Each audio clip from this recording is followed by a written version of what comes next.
If you got low clearance issues, you can get in most applications with our machine. If you want to have a real tall height there.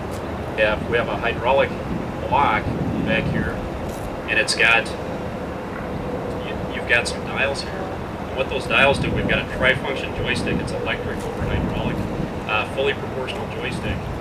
And what the joystick does is it runs the boom out and up and down. But then you've got 4 buttons on the joystick that you can run the auxiliaries and the cradle, the tilt. And you can speed those up. Those are factory set at 12 seconds for the full stroke, but you can set them much more rapidly than that for loader capabilities. So this machine is truly a very strong pick and place machine, but then it's also meant to be a loading capabilities, which you can engage with this machine. You can put a bucket on it and actually go into dirt piles with it. A lot of pick and place machines aren't made for that. You also have 55-degree axle swing, and it creates a very tight turning radius. It's 12'2" turning radius. You'll see as Terry moves the machine around that we're going to get a very tight turning radius out of this, which is very important for tight job sites, smaller job sites. Okay, you can see on the engine side of the machine, very compact profile. Again, we've got our exhaust that comes up, vents out towards the top so you don't have a lot of dust blowing up. Fenders are standard on our machine.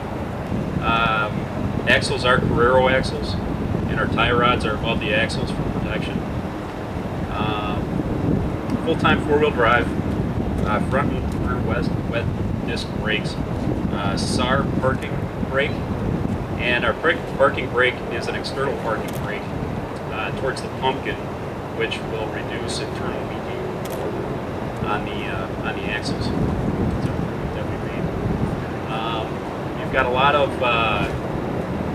ability to get in and service the engine compartment. This is the fill, which is protected, the diesel fill, which is protected inside the engine hood. You've also got a dual element air cleaner, which is at the front of the engine compartment. And the reason that's important is because a lot of the dust occurs behind the machine, so it's up towards the top, so you're not taking a lot of additional dust. We're trying to obviously cut that down. Large size battery again for cold cranking. We also have the ability to put a cold start package on here, which is ether injection. You've got the ability to, for vandal control, you can pull the key out of the battery and disable the machine, and then lock the engine hood so that the machine has less of a chance to be stolen. Block heaters are standard on our machines. Engine shutdown protection is standard on the machine. I talked about that a little bit earlier.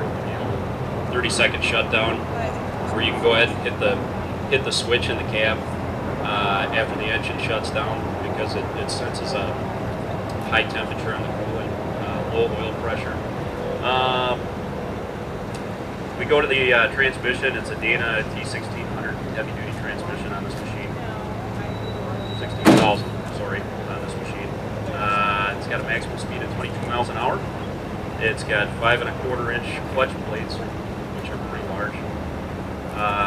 Electronic modulation on the machine, which we'll show you on the other side, so you can kind of diagnose the problems in the transmission. Okay, when you're looking at the front of the machine, one of the things that we like on our machines is our low center of gravity. When you're going around corners, when you're traveling with the machine, you don't have a lot of weight up high, so it corners very well. 10'8" long wheelbase, 16-inch minimum ground clearance on the machine, and there's also you can't see them on the boom right now if it's up. We do use replaceable wear pads in the machine. They're very easy to get to, very easy to replace.